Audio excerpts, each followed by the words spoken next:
vamos falar hoje do objeto da perícia contábil. O objeto da contabilidade é o patrimônio que abrange seus aspectos quantitativos e qualitativos, em termos estáticos e dinâmicos. Então, gente, a gente vê em ciências contábeis o quê? O básico de ciência contábil é o quê? O patrimônio, né? Que nós temos que, depois de muitos lançamentos, de muitos estudos, tudo que a gente faz é para chegar no balanço patrimonial, né? E trata-se do patrimônio. Temos que descobrir qual é o patrimônio que é a base da contabilidade, né? Por isso estudamos tanto. O objetivo da ciência contábil, continuando, é a apreensão, quantificação, relato e análise das variações que sofre o patrimônio. Então, olha só, dentro do nosso balanço, dentro do nosso patrimônio, nós temos o quê? Entradas, saídas, movimentações que fazem a alteração no patrimônio, não é? Então, para isso serve a contabilidade. Perícia e contabilidade. Vamos ver o que o nosso autor, Walter Luiz Palombo, nos fala em relação à perícia. A perícia, de qualquer espécie, se caracteriza pelo emprego de conhecimentos científicos ou técnicos. A contabilidade é uma ciência, portanto, com atributos técnicos científicos e, em sendo a perícia contábil uma especialização, um ramo daquela ciência, podemos concluir e afirmar até aqui que a perícia será contábil quando recair sobre o objeto da contabilidade. Bom, como eu disse na aula passada, a gente tem perícia de várias matérias, né, gente? Não temos perícia só contábil. Nós temos perícia médica, nós temos perícia de engenharia, nós temos perícia criminal, né? Então, temos a perícia contábil. Bom, a perícia contábil, a gente tem que saber a contabilidade em si, né?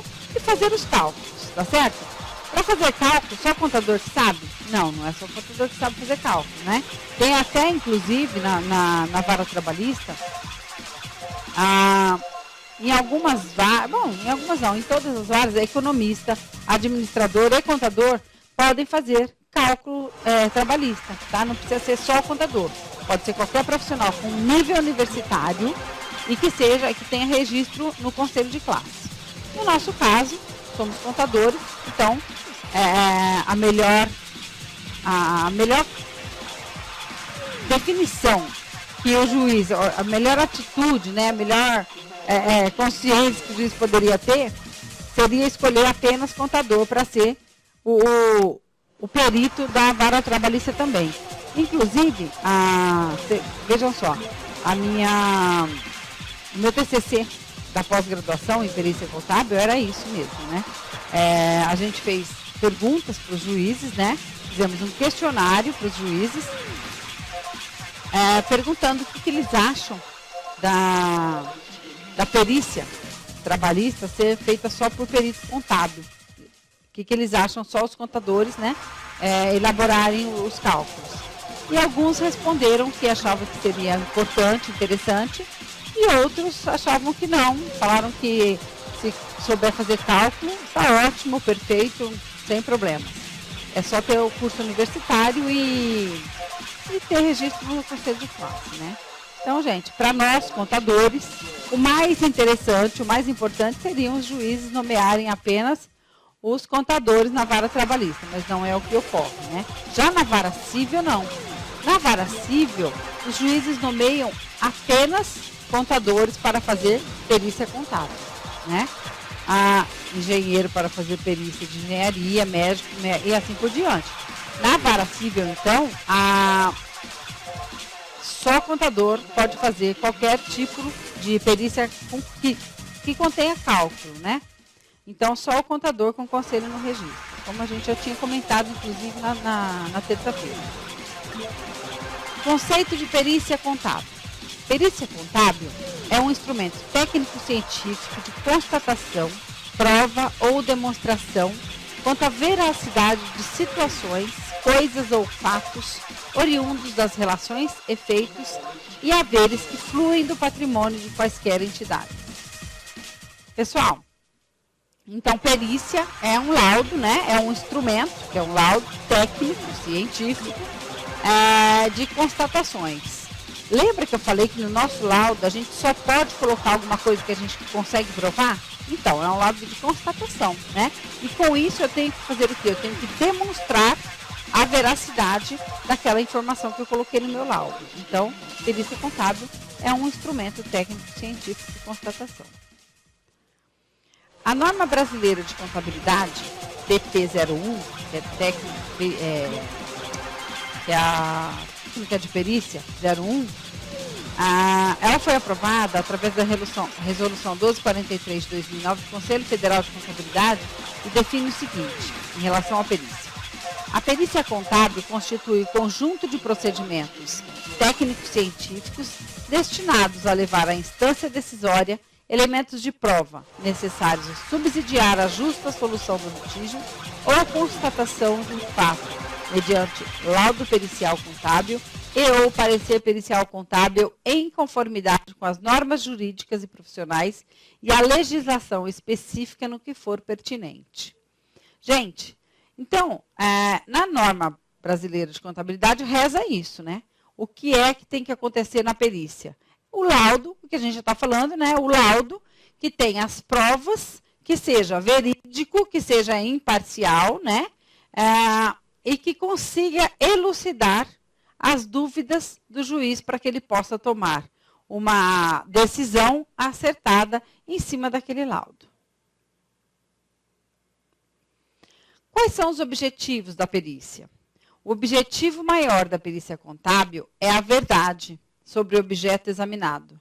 É a transferência da verdade contábil para o ordenamento da instância decisória. A perícia contábil tem por objetivo geral a constatação, prova ou demonstração contábil da verdade real sobre seu objetivo. Então, é tudo aquilo que nós falamos, né, gente? É o laudo, que vai ter o quê? A constatação, que vai ser verídico, que vai ser claro, que vai ter provas a respeito daquele laudo. Objetivos específicos da perícia contábil. Apresentamos algumas finalidades que se perseguem com a utilização da perícia contábil. São eles: informação fidedigna, certificação, exame e análise do estado circunstancial do objeto, esclarecimento e eliminação das dúvidas suscitadas sobre o objeto, fundamento científico da decisão, formulação de opinião ou juízo técnicos, mensuração, análise, avaliação ou arbitramento sobre o quanto monetário do objeto e trazer à luz o que está oculto por inexatidão, erro, inverdade, má-fé, astúcia ou fraude. Então, pessoal, a perícia contábil, ela tem o poder, né, de trazer à tona qualquer dúvida que tenha a respeito de um conflito, né? Qualquer conflito que tenha entre duas partes, alguém vai entrar com um processo, né, com uma inicial, que vai dar início, então, ao processo, essa inicial, vai ter uma contestação e vai começar a correr, então, este processo, tá certo? A partir do momento que correu este processo, que tem dúvidas, que há conflitos e que há cálculos para se fazer que o juiz não consegue elucidar aquele problema, ele vai, então, nomear o perito, como nós falamos na terça-feira. Nomeando o perito é para quê? Para ele tomar uma decisão, né? Para ele ter o quê? Uma análise clara daquele processo, né? Dentro do laudo que o perito vai fazer, para ele tomar, então, a decisão. Portanto, no laudo, as informações têm que ser o quê, gente? Muito claras e objetivas, né? E nós temos que ser imparciais em relação a isso. Por quê, pessoal?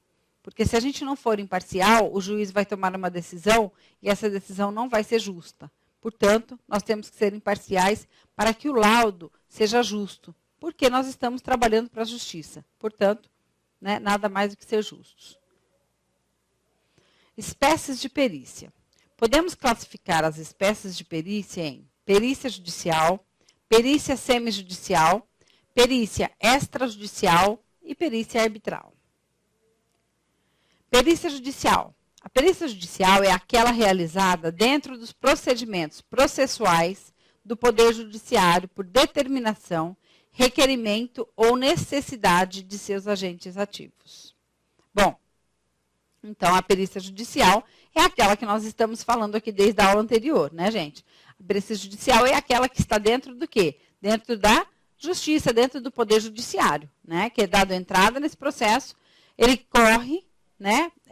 Dentro da vara de qualquer dos fóruns judiciais, né? E quando chega lá em liquidação de sentença, no caso da trabalhista, o perito ele vai ser nomeado pelo juiz, caso necessite de quê, gente? De elucidação de algum conflito que o juiz que tem naquele processo e que o juiz não conseguiu definir. Então, o juiz nomeia daí o perito, no caso da perícia judicial. A perícia semijudicial é aquela realizada dentro do aparato institucional do Estado, tendo como finalidade principal ser meio de prova nos ordenamentos institucionais usuários. Institucionais, quem são os usuários? Olha, os policiais, que são os inquéritos policiais. Parlamentar, que são as comissões parlamentares de inquérito ou especiais. Administrativo tributário, que é a administração pública tributária, ou os conselhos de contribuintes, né? Então, gente, essas semijudiciais são todas aquelas perícias, todos aqueles processos que eles estão dentro do Estado, né? Mas que não é de pessoa física, por exemplo, que é o quê? Policial, que é um inquérito que está tratando de pessoas físicas, mas é um inquérito policial, que foi o policial que fez, que inquiriu aquele processo, na realidade, né? Tipo, processo administrativo, um processo administrativo, ele vai correr dentro da administração pública, né? Contra quem, gente? Contra os funcionários públicos. Então, é um processo estadual, né? Só que não é uma pessoa que foi lá e entrou com o processo. Foi o próprio Estado que entrou contra a pessoa, que é um processo administrativo, né? Ou algum processo que o próprio funcionário público entrou contra o Estado. Então, esta é uma perícia semijudicial, porque não é uma perícia que vai lá no Poder Judiciário, né, e dá entrada lá no fórum normal judicial. Não, é um processo que é realizado dentro do quê, gente? De um aparato institucional estadual. Perícia extrajudicial. A perícia extrajudicial é aquela realizada por necessidade e escolha de entes físicos e jurídicos particulares, privados. Gente, a perícia extrajudicial é aquela que você faz para as partes, tá certo? Que não é para o juiz. Tudo que não for para o juiz, tudo que não for para o Poder Judiciário é extrajudicial, né? Isso tá lógico, né? É claro isso. Então, extrajudicial, vamos supor, num processo trabalhista. No processo trabalhista, o juiz, após a promulgação da sentença, ele abre prazo para as partes, tá certo? 10 dias para cada parte para dar entrada ou fazer a juntada no processo dos cálculos de cada parte, de cada um deles, né? Então, a reclamada vai fazer os cálculos dela, de quanto que ela deve para o reclamante, e o reclamante vai fazer os cálculos de quanto a reclamada deve para ele, tá certo? Empresa e empregado, tá?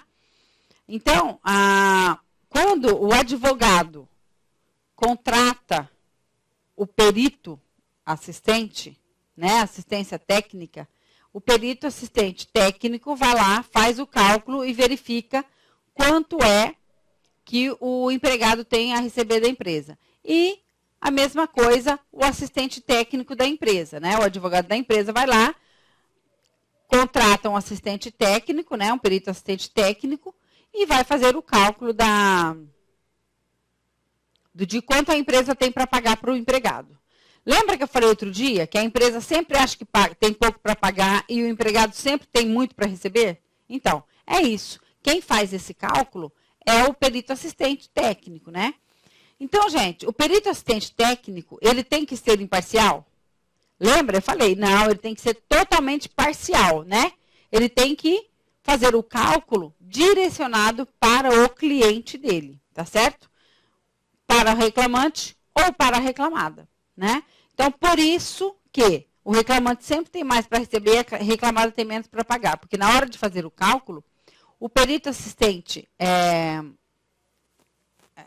o perito assistente, o perito assistente, assistente técnico, ele não vai ser imparcial, ele vai ser parcial para cada uma das partes, para quem ele está trabalhando, né, gente? Para quem está pagando os seus honorários. Então, ele vai fazer o cálculo direcionado para aquela parte. Então, perícia extrajudicial, quando você faz o cálculo para as partes, quando não é nomeado pelo juiz. Isto é extrajudicial, tá certo?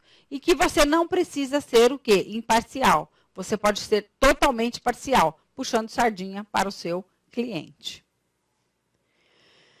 Perícia arbitral. É aquela perícia realizada no juízo arbitral, instância decisória criada pela vontade das partes. Então, na perícia arbitral, como é que funciona isso, gente? Não é a justiça, não é dentro da justiça, dentro de um fórum, por exemplo, não é, tá? Então, é criado um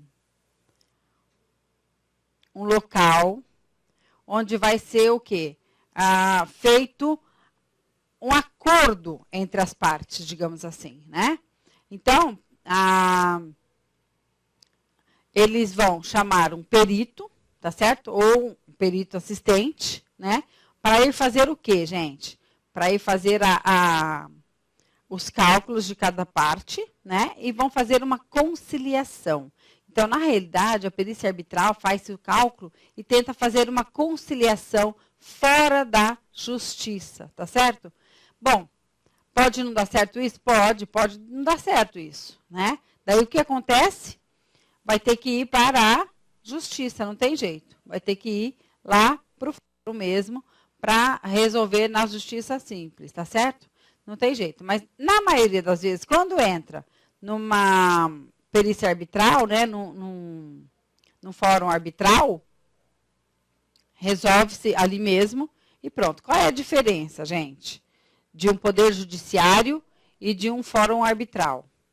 Não tem juiz, né? Por quê? Porque é uma coisa particular, tá certo? O fórum arbitral é um fórum particular que o autor e o réu contrata todo mundo para conciliar aquele conflito, tá certo? Então, os fóruns arbitrais existe lá o pessoal que faz a conciliação, né? E na hora de chamar o árbitro, convida um perito para fazer aquele cálculo, né? E vai lá, então, diante das partes, né? Diante do juiz arbitral, que é, entre aspas, o juiz arbitral, né?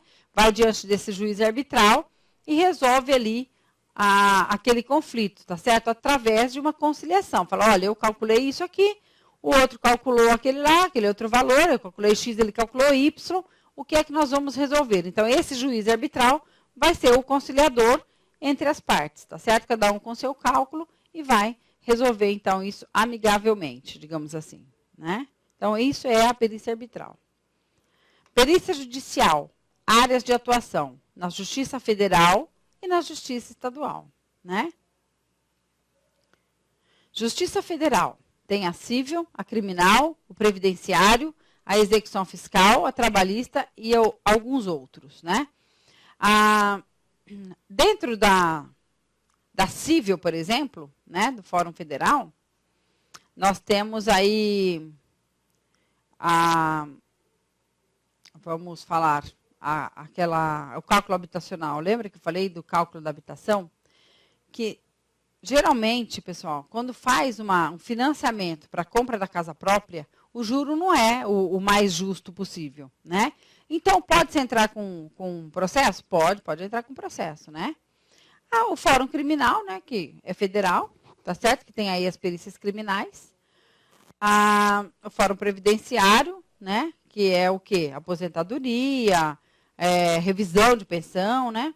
Execução fiscal, que são os impostos federais, né? E a trabalhista, que é a Justiça Federal, tá certo? A Justiça Trabalhista é uma Justiça Federal. Justiça Estadual também, civil, criminal, família e sucessões, a fazenda pública, falência e recuperações judiciais, né? Tem a civil também, a criminal, a família e sucessões, que é a vara de família, todo problema que tem de separação, né, de pensão. A fazenda pública, quando não pagou algum imposto para a fazenda, para o Estado, né, quando não recolheu IPVA, por exemplo, é o quê? Uma justiça estadual, né? Ou quando recolheu IPVA e achou que pagou a maior, entra com uma ação contra a fazenda pública. E falências e recuperações judiciais, que são aí as empresas, né, que vão falir e faz uma recuperação judicial dessa empresa para que ela recupere. Bom, vamos falar agora um pouco sobre quesitos, né? O CPC define o momento para a formulação de quesitos pelas partes. Artigo 421. O juiz nomeará o perito, fixando de imediato o prazo para a entrega do laudo. Parágrafo 1º. Incumbe às partes, dentro de 5 dias, contados da intimação do despacho de nomeação do perito, indicar o assistente técnico e apresentar os quesitos. Bom, o que significa isso, gente? O juiz vai lá e nomeia o perito. Eu falei isso na aula passada, né? Nomeia o perito. Assim que ele nomeia o perito, ele faz o quê, gente? Ele notifica as partes que ele nomeou um perito e que as partes têm que indicar o quê? Um assistente técnico, tá certo? E que em 5 dias tem que indicar o assistente técnico e já apresentar os quesitos, em 5 dias, tá? Porque senão não pode perder o prazo, né, gente? Olha, em perícia, como no direito, em qualquer processo, dentro da justiça, né, do Poder Judiciário, a gente tem prazo para tudo. Não pode perder o prazo para nada, principalmente os advogados, né? Que nós somos o quê? O braço direito do juiz, mas os advogados não. Então, eles mesmos que não podem perder o prazo, porque daí eles perdem o processo, né? Agora, tudo tem prazo, tá certo? Então, olha lá. Quando o juiz nomeia o perito e manda indicar os assistentes técnicos, as partes têm que indicar em 5 dias impreterivelmente. E junto com a indicação do assistente técnico deles, eles têm que apresentar já os quesitos. O assistente técnico, gente, lembra que eu falei? Acabei de falar. Que o assistente técnico ele é imparcial, porque ele vai atuar para as partes. Até aí, tudo bem? Tudo bem. Só que aqui, no caso do assistente técnico atuar junto com o perito na justiça, ele vai ser nomeado também no processo, tá? Então, ele vai ser um assistente técnico judicial, não extrajudicial. Então, ele vai atuar junto com o assistente técnico, o assistente técnico vai atuar junto com o perito, né? Então, tem 2 assistentes das partes e o perito. Eles vão atuar juntos.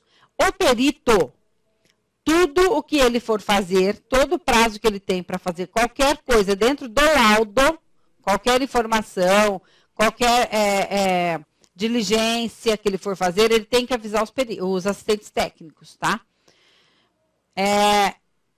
Ele vai fazer uma diligência. Ele passa um e-mail para o assistente técnico, avisando que ele vai fazer uma diligência tal dia, tal hora, em tal lugar. Se o assistente técnico quer acompanhá-lo ou não. E aí, é o assistente técnico que vai definir. O perito tem que fazer isso, gente, sempre por escrito. Então, por isso, manda por e-mail. Porque e-mail hoje é documento, a gente sabe disso, todo mundo sabe, né? Então, o que acontece? Manda por e-mail, porque isso fica sendo como documento do perito. Que se algum assistente técnico, no final da perícia, né, na entrega do laudo, ele falar que não foi notificado pelo perito e tentar impugnar o laudo do perito, ele consegue, que eu já expliquei a aula passada, né? Então, ele consegue, mas aí ele não pode, porque o perito vai falar assim, não, tá aqui, eu tenho documento, tá aqui os e-mails que eu te mandei e você não se manifestou. Então, eu continuei com os meus trabalhos para a elaboração do laudo, mesmo porque eu tinha prazo, né? Então, o perito tem essa documentação. Por isso, precisa passar por e-mail todas as informações para os assistentes técnicos, o perito. E a apresentação dos quesitos que tem que ser também em 5 dias, não pode perder esse prazo. Daqui a pouquinho a gente vai falar direitinho sobre os quesitos, como são apresentados, olha só. Ainda pelo CPC, temos quanto aos quesitos suplementares do juiz ou indeferimento o seguinte. Artigo 425. Poderão as partes apresentar durante a diligência quesitos suplementares. Da juntada dos quesitos aos autos, dará o escrivão ciência à parte contrária. Compete ao juiz indeferir quesitos impertinentes e formular os que entender necessários ao esclarecimento da causa. Bom, no artigo 425, então, está dizendo que quando o assistente técnico apresenta os quesitos, são 5 dias só que ele tem para formular estes quesitos. É muito rápido, sabe? É muito rápido, porque ele tem que estudar o processo inteiro e ele tem que fazer aí várias perguntas pertinentes à causa, pertinentes ao processo, para o perito responder. E aí o que acontece, pessoal? Como é que se formula quesitos, professora? Quesito é formulado da seguinte forma. Cada assistente técnico, como vai trabalhar para uma das partes, a gente tem que fazer o quê? Tentar, ao máximo possível, conseguir respostas do perito que vá fazer o quê? Proteger o nosso cliente, né? Elucidar algumas coisas que vão beneficiar o nosso cliente, tá certo? Então, os quesitos a gente tem que fazer muito direcionado para o quê, gente? Para beneficiamento do nosso funcionário, do nosso cliente, né? Então, o que acontece? Na hora que a gente formula os quesitos e manda para os autos, né, para fazer a juntada, foram 5 dias, a gente tem que fazer vários quesitos, e pode ser que depois que eu enviei esses quesitos, eu achei uma pergunta lá que eu precisava fazer e que eu esqueci, ou que eu não reparei, ou que eu não achei tão importante naquela hora. Mas que depois, vendo direito, né, os quesitos que eu havia feito, eu achei que faltava assim, uns 5 quesitos ainda. E eu posso mandar mais quesitos, apesar de já ter passado o prazo e já ter feito juntada dos primeiros quesitos? Sim, eu posso. Esses quesitos são chamados de quesitos suplementares, né? Que eu vou formular, né, as questões, as perguntas, e vou fazer para o advogado, para ele fazer a juntada no processo. Isso também tem prazo? Sim, o juiz abre um prazo para quesitos suplementares, né? E aí, neste prazo, é quando eu tenho que dar entrada nos meus quesitos suplementares. Então, o que são quesitos suplementares mesmo? São exatamente aqueles quesitos que eu não tinha feito a juntada na primeira vez que eu tive essa oportunidade e verifiquei que eu precisava colocar lá mais alguns quesitos, então eu fiz a juntada na hora em que o juiz abriu para fazer a juntada de quesitos suplementares. E o que compete ao juiz também, gente, olha, é o seguinte, ele pode impugnar os meus quesitos, né? Ele pode indeferir, ele pode não aceitar, tá certo? Ele pode pegar alguma pergunta que tem lá no meu quesito e falar assim, esta pergunta é prejudicada, não é para ser respondida. Ou seja, indeferir o meu quesito, tá certo? E também, quando eu mando os quesitos, as duas partes, os dois assistentes, formulam os quesitos e mandam para o juiz, juntam ao processo, o juiz pode achar que ainda faltou alguma pergunta lá que para ele era necessária, para ele o juiz era necessário, para ele acabar de tomar a decisão em relação àquele conflito, àquele processo, né?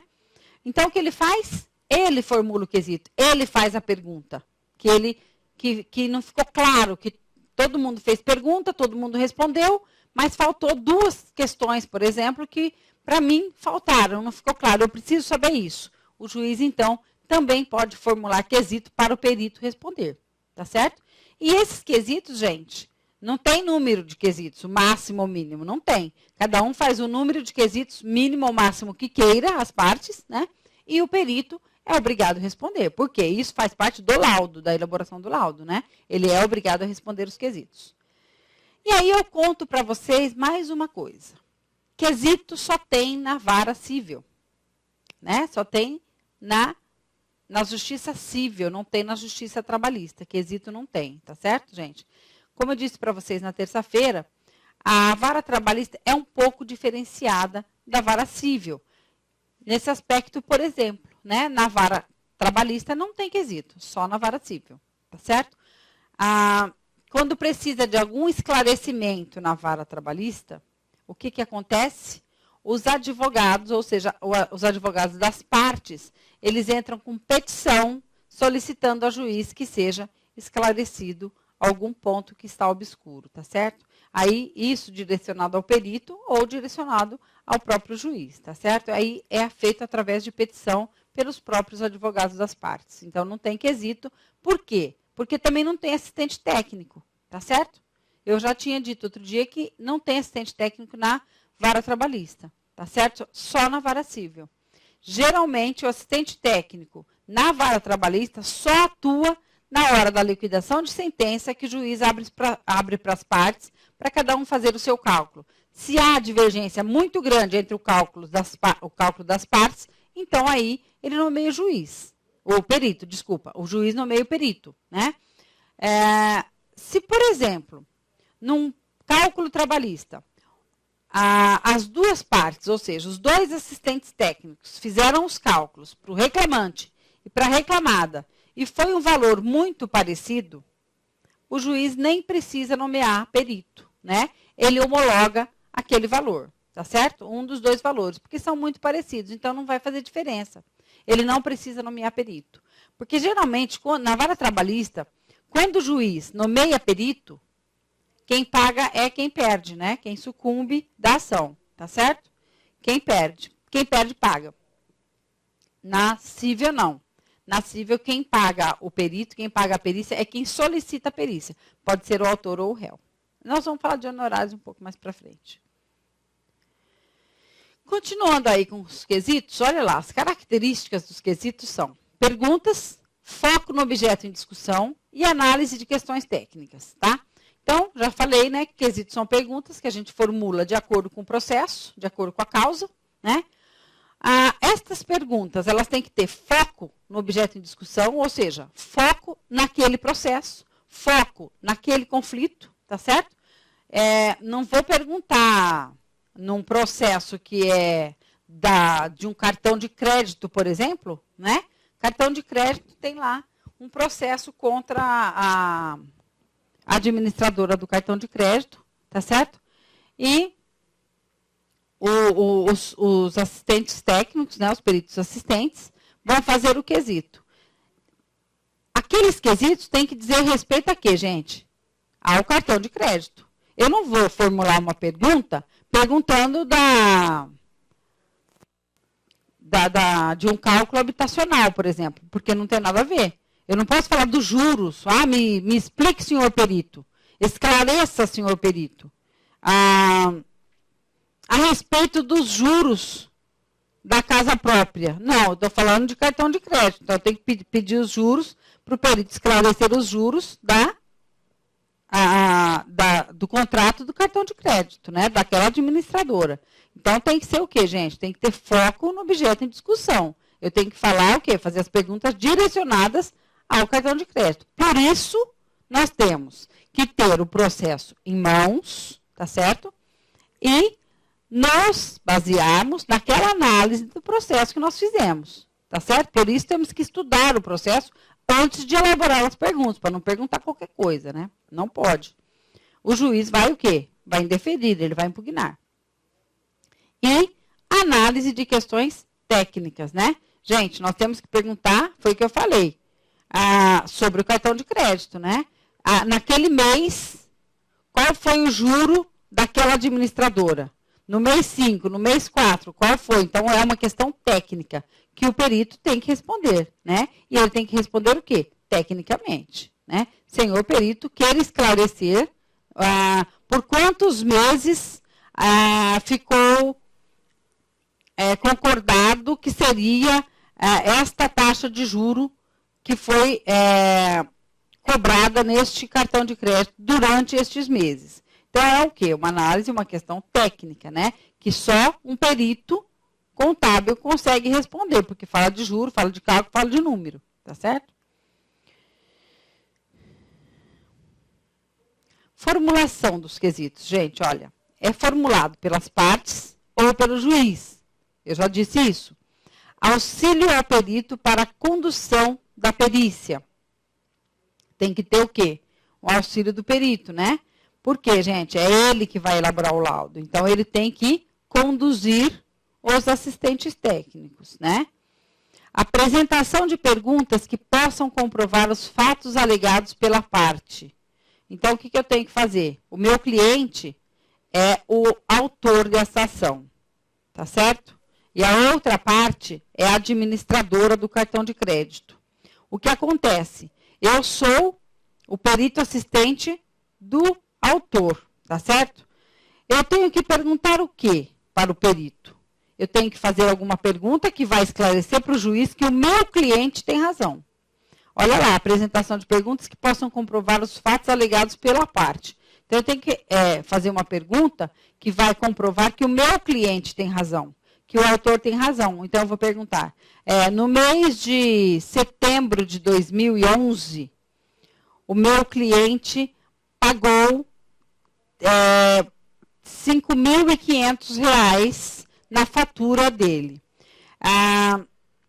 Sendo que, destes R$ 5.500, R$ 2.300 ele já havia pago na fatura anterior, do mês de agosto de 2011. Queira, senhor perito, esclarecer esta cobrança em dobro, né? Essa cobrança que já foi cobrada uma vez e cobrou novamente, tá certo? Essa cobrança em duplicidade, desculpem-me. Essa cobrança em duplicidade. Quero, senhor perito, esclarecer essa cobrança em duplicidade. E aí, gente, o perito tem que esclarecer, né? Se foi cobrado realmente em duplicidade, aqueles R$ 2.300, ou não. Então, é uma pergunta que vai o quê? Esclarecer se o meu cliente tem razão ou não, né? E se ele tem razão, o perito vai responder o quê? Realmente, a fatura do mês de setembro de 2011 teria que ter sido cobrada R$ 3.200 e não R$ 5.500. Vai fazer o quê? Vai esclarecer para o juiz que o meu cliente tem razão. E isso acontece e muito, viu, gente? Não é pouco, não.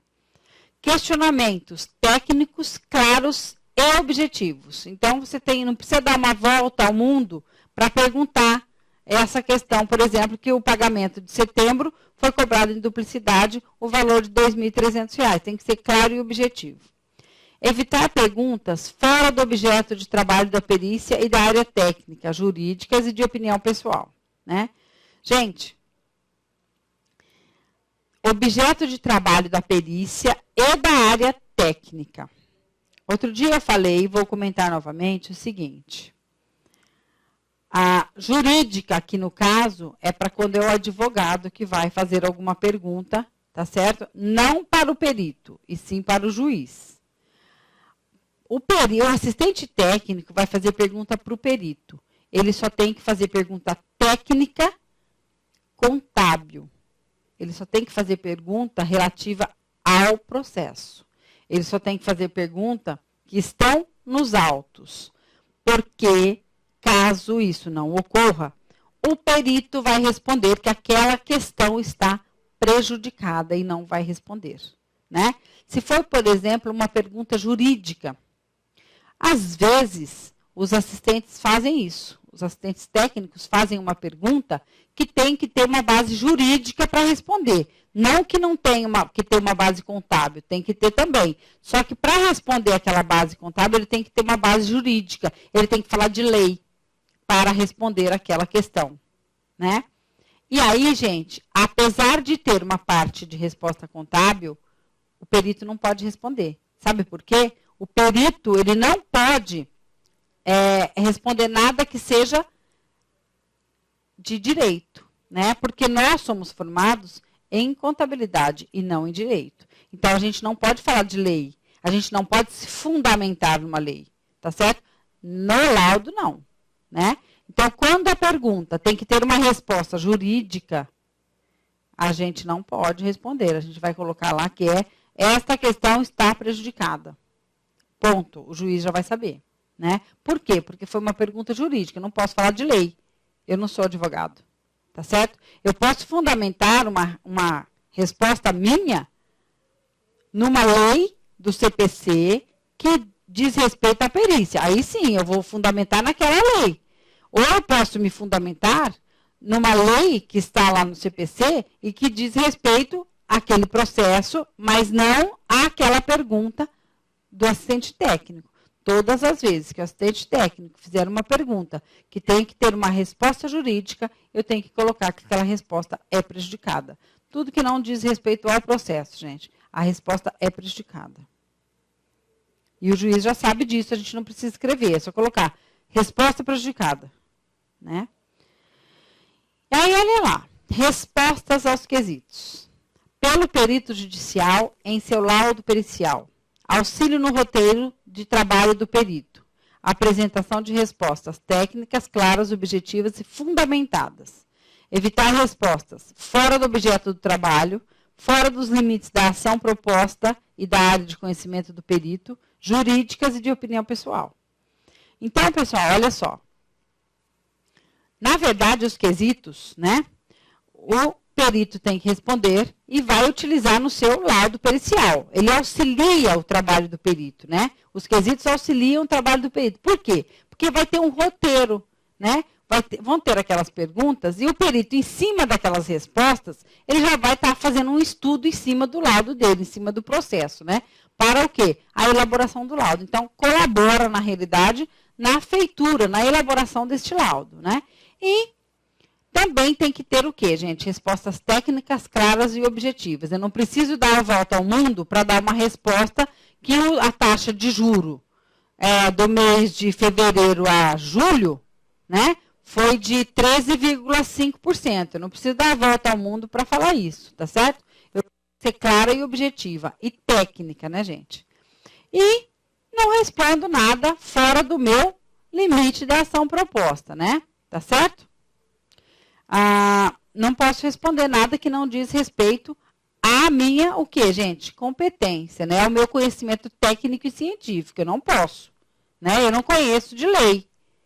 Eu sei da lei? Sei, mas eu tenho competência para responder lei? Não tenho, então não respondo, tá certo? Tenho que fundamentar, e pode até ser fundamentado numa lei, aquilo que eu fiz, respondi no meu laudo, né? Mas só as leis que dizem respeito ao meu trabalho, tá certo? Nada jurídico. Comentários aos quesitos e respostas. Pelo assistente técnico em seu parecer técnico. Crítica aos desvios, omissões e excessos. Ressaltar os acertos, fundamentos e técnicas. E reforçar o entendimento da parte com análises mais profundas e detalhadas. Bom, isso aqui significa que depois que o perito faz juntada do laudo aos autos, ou seja, depois que o laudo dele está pronto, ele faz a juntada, ele junta no processo, né? E o juiz abre vista para as partes. O que significa abrir vista para as partes? Ele manda as partes pegarem, fazerem carga do processo e olharem e verificarem o laudo. Apesar de o perito já ter apresentado este laudo aos assistentes técnicos. Ele não pode fazer a juntada do laudo ao processo sem que os assistentes técnicos tenham visto, sem ter comunicado aos assistentes técnicos. Porque se ele fizer isso, o assistente pode impugnar o laudo dele e ele tem que refazer o laudo, tá certo? Tem que refazer tudo aí. O juiz aceita a impugnação porque é baseado o quê, gente? Numa lei, 431A do CPC, tá? Então, é baseado em lei que o perito tem que dar todas as oportunidades, né, de os assistentes técnicos participarem naquela elaboração do laudo, ou seja, saberem o que está acontecendo com a feitura daquele laudo, tá certo? Se o perito não fizer isto, os assistentes podem impugnar o laudo dele, tá? Então, olha só, o juiz abre para as partes. O que acontece com isso? As partes, os advogados fazem carga, tá? E passam para os assistentes técnicos verificarem as respostas do perito. Ah, mas você não falou que o assistente técnico já tinha que ter visto o laudo antes do perito entregar? Antes do perito fazer juntada no processo? Eu falei. Só que quando acontece isso, ele não pode criticar em nada. O assistente não pode criticar o laudo do perito. A menos que ele converse com o perito e fale, eu acho que você podia mudar aqui e tal. Aí, quando o juiz dá vista, ele vai concordar com o laudo do perito, tá? Mas se, às vezes, o perito não tem a obrigação também de acatar o que o assistente técnico vai falar e mudar o laudo dele. Ele vai falar assim, olha, eu vi isso aqui, né? Eu tenho prova disso aqui e cheguei a esta conclusão aqui. Pronto. Manda. Quando o juiz abriu vista, né, para as partes, o perito assistente técnico, ele vai fazer o quê, gente? Um parecer. O parecer é o quê? A crítica ao laudo ou a aceitação daquele laudo do perito, né? Ele pode concordar ou discordar, tá certo? Pode ser a concordância ou a impugnação do laudo. Então, ele vai fazer um parecer técnico, isso chama parecer técnico, que o perito assistente técnico faz, assina e faz juntada no processo, tá certo? Essa juntada no processo, gente, quando é um assistente técnico, ele não faz isso direto no processo, nos autos. Ele faz o parecer técnico, entrega para o advogado da parte, né? E o advogado, sim, faz uma petição e faz a juntada nos autos, né? Só o perito judicial que pode fazer juntado do laudo direto aos autos, tá certo? O perito vai na vara e faz a protocolização, né, do laudo dele direto na vara para ser juntado ao processo. Entrega, lógico, o laudo juntamente com o processo que ele estava utilizando para a elaboração do laudo, né? Então, o perito pode fazer isso diretamente na vara e fazer o quê? A protocolização. Já o assistente técnico não pode, ele tem que fazer isso através do advogado da parte. Bom, vamos falar agora um pouco de planejamento do trabalho pericial. Então, a nossa agenda deste momento vai ser planejamento do trabalho pericial, termo de diligência em perícia judicial, características e condições para o planejamento de trabalho pericial e elaboração do termo de diligência. Então, olha lá, a norma brasileira de contabilidade falando sobre planejamento. Então, NBC TP01 sobre planejamento. Através da resolução do CFC número 1243 de 2009, foi aprovada a NBC TP01, perícia contábil, pela qual estão descritos os procedimentos para a contábil, a perícia contábil, né? Então, depois nós vamos ver isso aqui aberto, tá, gente? Então, temos lá um conceito de planejamento, olha só, nos itens de 34 até 38, item 39, de 40 e 41, 42 até 45 e o 46. Todos esses itens têm lá o conceito do que é o planejamento da perícia, que depois nós vamos ver isso aberto, tá? Na próxima aula, provavelmente. Então, olha só, o item 31 da NBC, sobre planejamento de perícia contábil. Olha lá, fala o seguinte, o planejamento da perícia é a etapa do trabalho pericial que antecede as diligências, pesquisas, cálculos e respostas aos quesitos, na qual o perito estabelece os procedimentos gerais dos exames a serem executados no âmbito judicial, extrajudicial, para o qual foi nomeado, indicado ou contratado, elaborando-o a partir do exame do objeto da perícia. Enquanto o planejamento da perícia é um procedimento prévio abrangente que se propõe a estabelecer todas as etapas da perícia, O programa de trabalho é a especificação de cada etapa a ser realizada, que deve ser elaborada com base nos quesitos e ou no objeto da perícia. Bom, então o planejamento, gente, eu já tinha dito, né? Que são o quê? Planejamento é o que se faz para entregar ao juiz antes de fazer a perícia. Isso ocorre na vara civil, né? Na vara civil, o juiz nomeia o perito, tá? Aí o perito vai lá, faz a carga dos autos, né? Retira os autos, faz uma análise, tá certo? Um estudo e elabora o quê? O planejamento antes de iniciar a confecção do laudo. Isso por quê, gente? Isso para chegar no valor dos honorários. Então, é através do planejamento, que eu vou verificar o quê? Eu tenho que verificar nesse planejamento se eu tenho que fazer diligência, né? Se eu tenho que fazer alguma pesquisa, se eu tenho que viajar, se eu não tenho, né? Eu tenho que ver quantos quesitos eu tenho. Lembra que eu falei agora mesmo que quesito não tem número mínimo nem máximo? Não. Cada um faz o número de quesitos que quiser das partes. E o perito vai cobrar por isso. Então, quanto mais quesitos tiver, mais caro vai ficar o laudo, né? Então, quanto mais quesito, melhor para o perito, tá certo? Cada um faz o que quer, o tanto que quer. Então, olha lá, vou ver quantos quesitos que eu tenho para responder, né?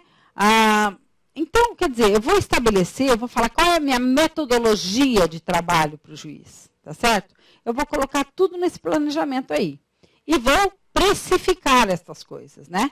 Vou colocar tudo que eu preciso para fazer aquele laudo e quanto eu preciso para fazer aquele laudo, tá certo? E aí, gente, ele abrange também o planejamento o quê? Olha lá, a especificação de cada etapa a ser realizada. É a metodologia, né? O que eu vou utilizar? Como eu vou utilizar? De que forma eu vou fazer o meu laudo, né? De acordo o quê? Com o objeto da perícia, tá certo? De acordo com os laudos.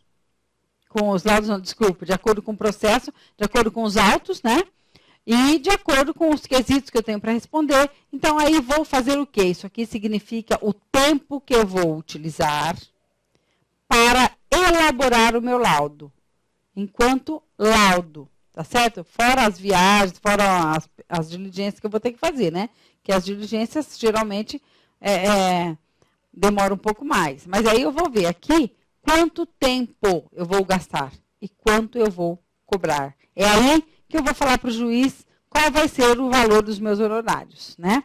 É dentro desse planejamento, mas lá no finalzinho, né? Aí eu vou fazer uma petição para o juiz, porque sempre que nós temos que falar com o juiz, pessoal, a gente pode falar pessoalmente com o juiz. Se você tiver alguma dúvida em relação à sentença que ele promulgou, você pode ir lá e falar com ele. Falar assim, olha, meritíssimo, o que o senhor quis dizer com isso aqui exatamente?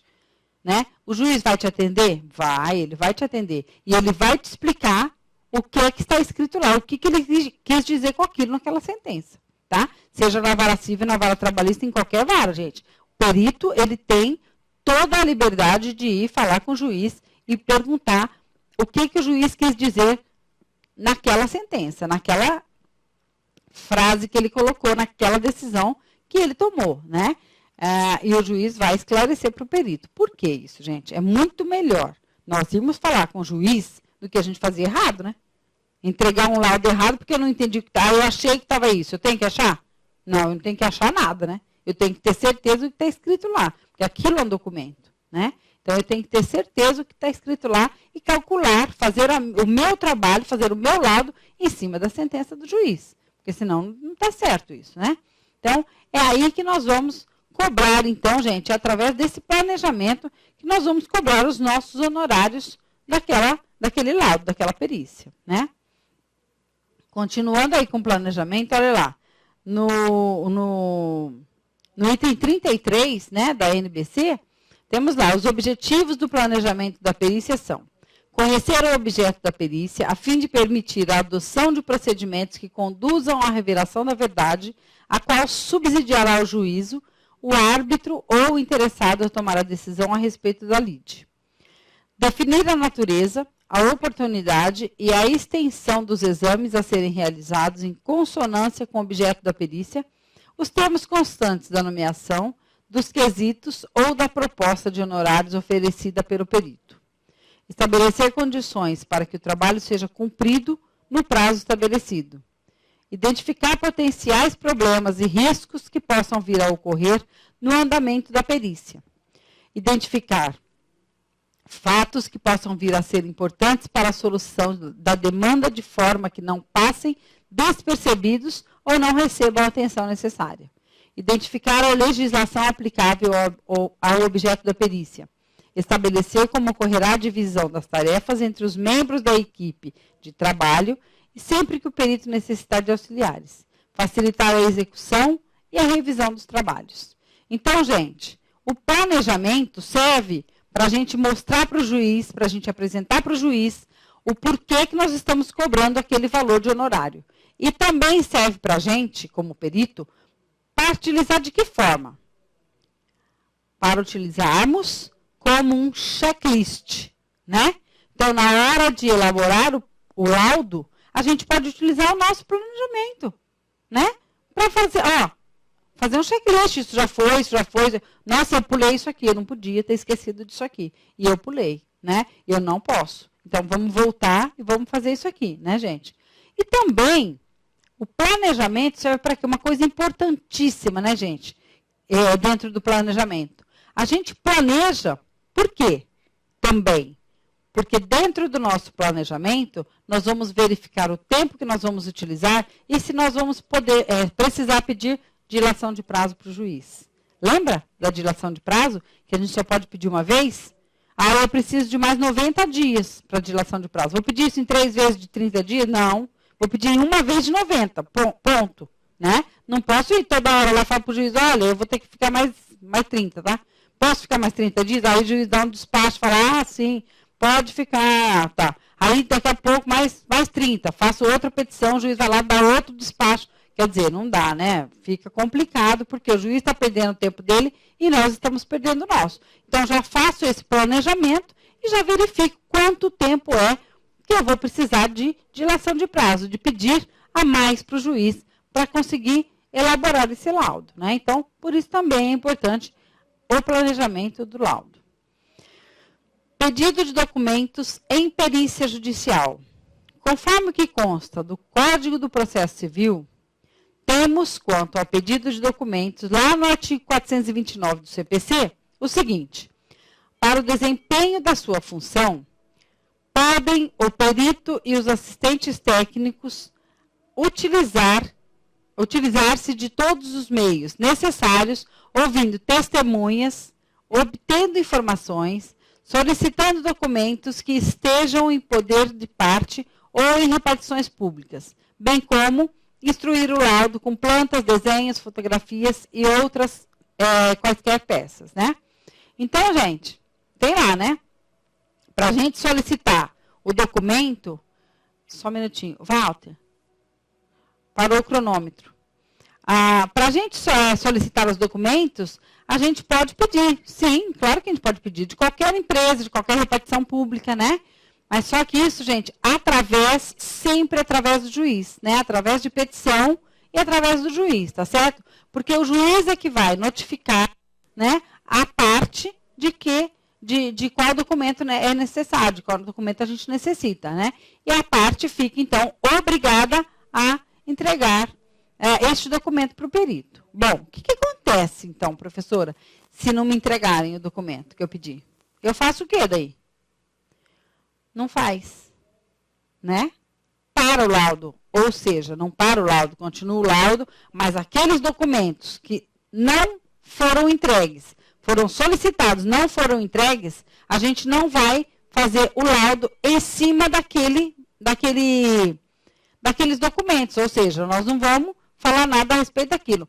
Vamos esclarecer no nosso laudo para o juiz que aqueles documentos não foram entregues, né? Não podemos falar nada a respeito do processo, ou seja, dos autos, em relação àqueles documentos faltantes, né? Como é que eu vou afirmar alguma coisa que eu não tenho documento para comprovar? Eu não vi, eu não sei, eu vou inventar? Eu não posso inventar, né, gente? Eu não posso achar. Eu acho que era isso, me deu o documento, mas é lá. Não posso achar nada. Professora, e se esses documentos servirem para fazer a elaboração inteira do laudo? E aí? Não faço laudo, né? Faço uma petição para o juiz e falo que os documentos não me foram entregues e que eu não consegui, não tenho, então, condições de fazer esse laudo. Tá certo? É isso. A NBC, falando, né, dentro da perícia contábil, do termo de diligência. Como é que tem que funcionar isto, né? Bom, ainda pela NBCT, estão detalhados os procedimentos para a elaboração do termo de diligência. Então, nós temos lá. Nós também vamos abrir isso aqui depois, né? Que não hoje, eu acho que na próxima aula. Temos lá os itens 47 e 48, falando sobre conceito de diligência, o que é um termo de diligência, né? A aplicabilidade do termo da diligência, né? Os itens 49 e 54, que nós vamos abrir isso. Eu já até falei sobre diligência, o que é, eu tenho que ir lá diligenciar, eu tenho que verificar documentos, por exemplo, é uma diligência. Eu preciso ir na empresa ver o livro de empregados, de registro de empregados. Então, esta visita que eu vou fazer até na empresa para verificar esse livro, para analisar esse livro, chama-se diligência, né, gente? Então, vamos ver aí, nos itens de 49 a 54 da norma brasileira de contabilidade, temos lá a aplicabilidade do termo de diligência, ou seja, da diligência, né?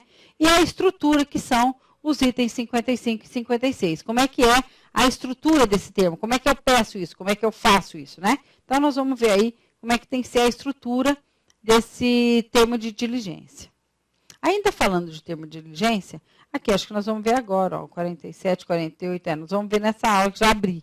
Eu já abri isso aqui. Então, olha lá. Dentro do item 47 da NBC, temos lá, termo de diligência é um instrumento por meio do qual o perito solicita documentos, coisas, dados, bem como quaisquer informações necessárias à elaboração do laudo pericial contábil ou de parecer pericial contábil. O item 48. Servirá ainda para a execução de outros trabalhos que tenham sido a ele determinados ou solicitados por quem de direito, desde que tenham a finalidade de orientar ou colaborar nas decisões judiciais ou extrajudiciais. Então, gente, termo de diligência, né? Eu tenho que fazer o quê? É a petição que eu faço para o juiz, né? Que tem esse nome de termo de diligência, solicitando, né? Lembra que eu falei agora mesmo que eu faço uma petição para o juiz e solicito os documentos necessários para que eu dê continuidade na elaboração do laudo, né? Isso é o quê? Um termo de diligência, né? Uma petição que tem também o nome de termo de diligência, tá certo? E também serve para execução de trabalho, para viagem, para tudo termo de... Por exemplo, olha só, termo de diligência, outro exemplo de termo de diligência. Lembra que eu falei que o perito, ele tem que notificar, ele tem que falar para os assistentes técnicos o que está acontecendo dentro da elaboração do laudo dele? Se ele for, por exemplo, fazer uma viagem para diligenciar um livro contábil, ele tem que avisar o perito assistente, né? Então, isso chama-se termo de diligência, que ele pode mandar ou pelo correio, ou ele pode mandar por e-mail, tá certo?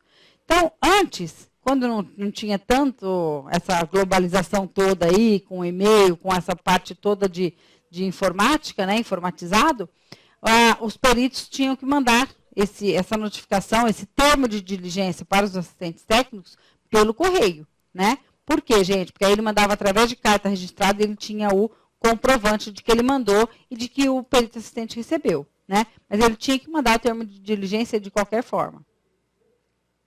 Não tem outro jeito. Nós temos que mandar, para não sermos o quê? Depois impugnados, né? Então, olha só, a aplicabilidade do termo de diligência, vamos falar aqui, temos duas partes, ó. No item 49, o termo de diligência deve ser redigido pelo perito, ser apresentado diretamente à parte, ao seu procurador ou ao terceiro, por qualquer meio escrito que se possa documentar a sua entrega, contendo minuciosamente o rol dos documentos, livros, coisas ou outros dados que se necessite para a elaboração do laudo pericial contábil ou parecer pericial contábil. Diligenciado é qualquer pessoa física ou jurídica, inclusive de direito público, que tenha a posse de documentos, coisas, dados ou informações úteis e indispensáveis para subsidiar a elaboração do laudo pericial contábil ou do parecer pericial contábil, e que o destinatário, por decorrência legal ou determinação de autoridade competente, esteja obrigado a fornecer elementos de prova. O perito deve observar os prazos a que se está obrigado por força de determinação legal, e desta forma, sempre mencionar o tempo máximo para o cumprimento da solicitação a que está obrigado o diligenciado.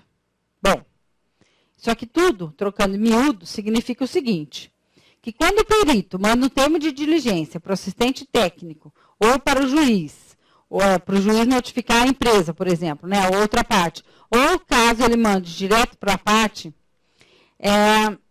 ele tem que mandar através de um documento. Vocês viram aqui, né, que eu já tinha até falado, né, ou pelo correio, ou por correio eletrônico, né, tudo que ele tenha como comprovar que ele mandou aquele pedido de documentos ou de qualquer outra coisa que possa servir como prova para a elaboração do laudo, né? Mas ele tem que ter essa prova, que ele entregou, que ele mandou este termo de diligência para o perito assistente ou para a empresa, né? Então, ele tem que ter essa prova. E aí, gente, como ele sabe o prazo que ele tem, são 30 dias, vamos supor que ele não pediu dilação de prazo para o juiz. Ele tem 30 dias, ele precisa lá de vários documentos para continuar, para terminar, que seja, a elaboração do laudo dele. Bom, o que ele tem que fazer? Se ele tem 30 dias para terminar o laudo dele, para entregar, fazer a juntada do laudo, ele pode dar 30 dias para, ou não colocar data nenhuma para o diligenciado? Não, ele tem que fixar um prazo, né? Ele tem que colocar uma data máxima para receber essa documentação, para receber essa coisa, para receber essa prova, né? Então, ele tem lá 30 dias para entregar para o juiz, ele tem que dar quantos dias para o diligenciado? 5 dias? 10 dias? Depende do que ele precisa, né? Se é uma coisa que ele julga difícil, ele dá, 10 dias. Se não, se for uma coisa simples que a empresa tem que ter, geralmente dá 5 dias, né? É o prazo suficiente para entregar a documentação, para entregar as provas para o perito, né? O diligenciado. Então, tem que colocar prazo, porque se não cumprir o prazo, ele pode finalizar o laudo dele, tá? E constar para o juiz, no laudo, que aquela parte do laudo ou aquela parte da análise daquele processo ficou prejudicada em função de não receber a documentação solicitada no prazo hábil para término do laudo, né? Ele pode fazer isso. E pode também, antes de finalizar o laudo, fazer uma petição para o juiz, avisando que ele não recebeu a documentação necessária para a feitura do laudo, né? E o juiz toma as devidas providências.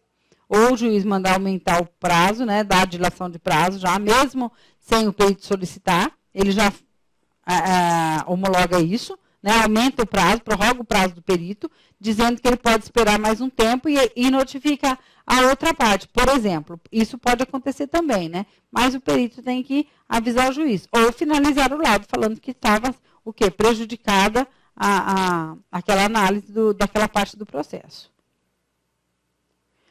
Segunda parte da aplicabilidade do termo de diligência. Pessoal, o termo de diligência deve conter, quando possível, a relação dos documentos, coisas ou dados que o perito tenha mencionado em petição de honorário judicial ou em contrato.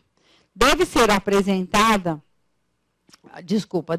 apensada ao laudo ou qualquer cópia do termo de diligência, contendo o ciente do diligenciado ou do seu responsável legal. Deve compor o texto do laudo as informações colhidas ou não durante as buscas das provas, bem como as providências tomadas para o cumprimento do seu ofício. Caso ocorra a negativa da entrega dos elementos de prova ou para a colaboração na busca da verdade, deve o perito se reportar diretamente a quem o nomeou, ou seja, o juiz, né? Contratou ou indicou, narrando os fatos por meio de provas e solicitando as providências cabíveis e necessárias para que não seja imputado responsabilidade por omissão na atividade profissional. Bom, então, gente, no termo de diligência tem que constar tudo o que o perito precisa, né? Para não vir documento a menos, tá certo? Ou prova a menos. Tem que pedir tudo que ele precisa, tem que constar do termo de diligência, tá certo? Esse termo de diligência tem que ter uma cópia nos autos, né? Tem que ter uma cópia no processo. Ele tem que fazer isso ou em 2 vias, se mandar pelo correio, né? E pedir um protocolo para o diligenciado devolve um protocolo, tá certo? Ou, se for através de e-mail, ele imprime e faz a juntada no processo. Bom, juntamente com o laudo, né? Na hora que ele vai entregar o laudo, tem que ter lá o quê, gente? Tem que ter apensada, juntada, né? Colocada a cópia do termo de diligência no processo, nos autos, né? E, caso ocorra lá negativo, ou seja, se eu não receber esses documentos, se eu não receber estas provas, eu tenho que avisar o juiz, né? Ou quem me contratou. No caso, se eu for assistente técnico de uma das partes, eu tenho que avisar o quê, gente? O advogado daquela parte, né? Mas eu tenho que avisar. Geralmente isso acontece quando é o perito, tá certo? As partes é que não mandam a documentação que o perito necessita. Geralmente acontece isso. E aí o perito faz o quê? Uma petição para o juiz, avisando que não recebeu, para o juiz, então, tomar as providências cabíveis. Que foi o que eu acabei de falar, né? Que o juiz pode aumentar o prazo, pode dar dilação de prazo e dar um prazo maior para a parte para mandar essa documentação, né? Ou o juiz fala assim, não, já tiveram prazo, não mandaram, prejudicado. Entendeu? Mas isso foi o juiz que definiu e que decidiu, né? Porque a gente pode também ser responsabilizado por não ter feito direito o nosso trabalho se a gente não avisar o juiz que a gente não recebeu a documentação. Então, você tem que avisar o juiz que você não recebeu a documentação. E se você finalizar o seu laudo, né, você tem que colocar no seu laudo que aquela parte ficou prejudicada porque você não recebeu a documentação, como eu falei, né? Então, tem que ser muito bem esclarecido isso para o juiz, tá certo? Temos também lá na norma de contabilidade, gente, a estrutura que tem que ter o termo de diligência, né? Não é uma coisa que eu vou colocando tudo lá assim, bagunçado, não. Tem que ter uma estrutura, como um laudo, né? Nós vamos falar depois sobre o laudo pericial, qual é a estrutura do laudo. Então, olha aqui, no termo de diligência, a gente também tem que ter uma estrutura, né? De que forma nós temos que colocar toda aquela documentação, toda aquela prova que a gente precisa do diligenciado, né? Nós temos uma estrutura para colocar isso no termo de diligência. Então, olha lá, no item 55 da norma brasileira, o termo de diligência deve conter os seguintes elementos: identificação do diligenciado, identificação das partes ou dos interessados e, em se tratando de perícia judicial ou arbitral, o número do processo, o tipo e o juízo em que se tramita. Então, temos que colocar tudo, né? O número do processo, em qual vara ele está, qual é o número dessa vara, em qual vara que ele está correndo, se é na federal, se é na estadual, né? Temos que colocar tudo isso para o diligenciado, para ele saber que é aquele processo mesmo, para ele não falar assim, veio incompleto, isso aqui eu nem sei de qual processo que o perito estava falando, então eu não poderia mandar, eu não sabia nem que documento que tinha que mandar, né? Então não pode, tem que ser muito completo, tem que ter essa estrutura assim, dessa forma aqui, nessa sequência. Identificação do perito com indicação do número do registro profissional no Conselho Regional de Contabilidade, temos que colocar o nosso CRC, indicação de que está sendo elaborado nos termos do item 49 desta norma, né? Da norma do termo de diligência, que nós falamos ali atrás. Indicação detalhada dos livros, documentos, coisas e demais elementos a serem periciados, consignando as datas e ou períodos abrangidos, podendo identificar o quesito a que se refere. Então, gente, tem que esclarecer, né? Qual é o documento que eu preciso, tá certo? E por que eu preciso? Porque, de repente, eu preciso daquele documento que o próprio assistente técnico elaborou um quesito. E eu não tenho documento para me basear e responder aquele quesito que ele fez, que ele mesmo fez o quesito.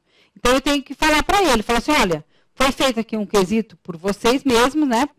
E eu não tenho condições de responder sem esta documentação. Então, ficaria prejudicado. Então, me manda a documentação que eu respondo o seu quesito. Continuando, olha lá. A estrutura, indicação do prazo e do local para a exibição dos livros, documentos, coisas e elementos necessários à elaboração do laudo pericial contábil ou parecer pericial contábil, devendo o prazo ser compatível com aquele concedido pelo juízo, contratante ou convencionado pelas partes. Considera a quantidade de documentos, as informações necessárias, a estrutura organizacional do diligenciado e o local de guarda dos documentos. Após atendidos os requisitos da linha E, quando o exame dos livros, documentos, coisas e elementos tiver de ser realizado junto à parte ou ao terceiro que detém em seu poder tais provas, haverá a indicação da data e hora para sua efetivação e local e data de assinatura. Gente, assinatura do quê? Do laudo, né? Então, eu tenho que solicitar, no meu termo de diligência, quando eu vou solicitar, eu tenho que falar quais são os livros que eu preciso, quais são os documentos que eu preciso, deixar tudo muito claro, eu tenho que ser claro e objetivo, para não me vir o quê? Documento errado e eu tenho que pedir tudo de novo, perda de tempo. Eu tenho prazo para entregar o meu laudo, né? Então, eu não posso bobear, tá certo? Eu tenho que solicitar tudo direitinho, tem que ser estruturado esse termo de diligência, né? E aí, eu tenho que colocar que após atendidos os requisitos, né, os documentos que eu solicitei, eu tenho... Já coloquei até o prazo que ele tem que me mandar a documentação. E aí eu tenho que falar, a partir do momento que eu receber essa documentação, o laudo estará pronto em tal data que eu vou assinar e fazer a juntada no processo. Então, eu já estou avisando aqui, neste momento, o assistente técnico que em tal data eu vou fazer a juntada do meu laudo, tá certo? E aí, o perito assistente tem que solicitar para o perito, tá certo? Que o laudo para ele verificar antes de fazer, do perito fazer a entrega deste laudo, tá certo?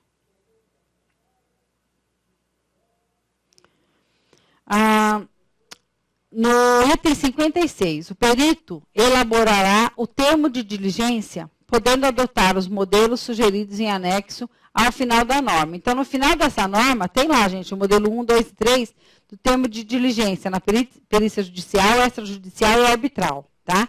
Que na próxima aula eu vou estar abrindo isso aqui, eu vou colocar para vocês aí, para vocês terem esse modelo do termo de diligência, tudo bem? Então, tem nessa norma brasileira aqui, na TP01, tem esses modelos de termo de diligência, tá? Mas eu posso estar colocando para vocês terem isso aí arquivado. Então, pessoal, é o seguinte, estamos terminando a aula aqui, eu quero saber se responder as questões de vocês, as dúvidas, né? E para a gente dar continuidade na próxima terça-feira em perícia contábil. Temos perguntas, Valdir? Não temos perguntas? Então, pessoal, é assim. Nós terminamos a aula de hoje, não temos perguntas, já falei na terça-feira que quando não tem pergunta, ou é porque entendeu tudo, ou é porque não entendeu nada, né? Aí não pergunta nada, tá certo? E eu ia começar agora a falar de honorários, mas como é bastante extenso, né? Os honorários é bastante extenso, não conseguiríamos terminar hoje, então prefiro não deixar isso pela metade, mesmo porque o nosso tempo acabou aqui, né? Terminamos a nossa aula de hoje, então, e eu espero que amanhã, quando vocês receberem esses slides, vocês possam analisar, possam verificar e possam mandar perguntas para a próxima aula, não tem problema nenhum. Tudo bem? Combinado assim? Então, olha, boa noite, até terça-feira e aguardo vocês aqui. Obrigada, viu?